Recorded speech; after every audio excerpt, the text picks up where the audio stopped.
Let's talk about those people who are truly disqualified. I'm going to read you from Titus chapter 1, verse 16, where we read, "They profess to know God, but in works they deny him, being abominable, disobedient, and disqualified for every good work."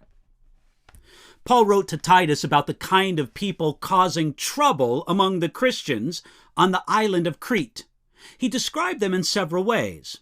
First, Paul said, they profess to know God. If you ask these difficult people if they knew God, they would absolutely say yes.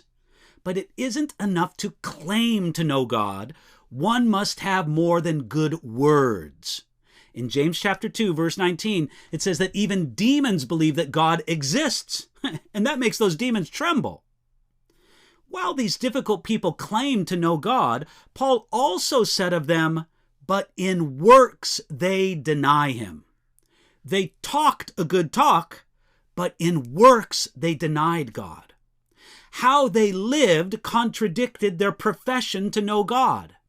We can't just go by what a person says. We have to look at how they live. The Bible also tells us that it's possible for a person to do a lot of good and yet still not be in right relationship with God. Jesus warned us of those who claim to know God and even do good things in his name, yet Jesus would say to them at the final judgment, "I never knew you, depart from me." You'll find that reference in Matthew chapter 7.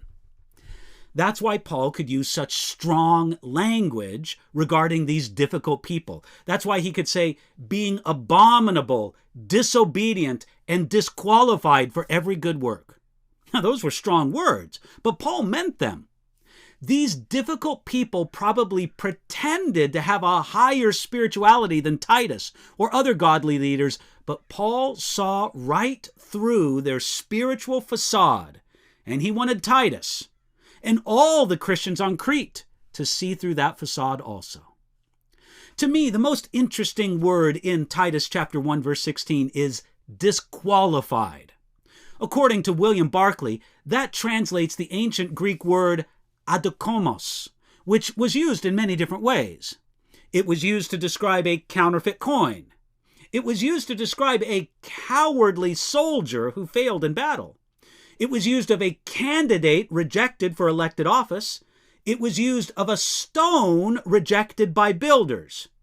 If a stone had a flaw that was bad enough, it was marked with the letter A for adokomos and set aside as being unfit. It's important that we receive God's grace and never become disqualified in any of those ways.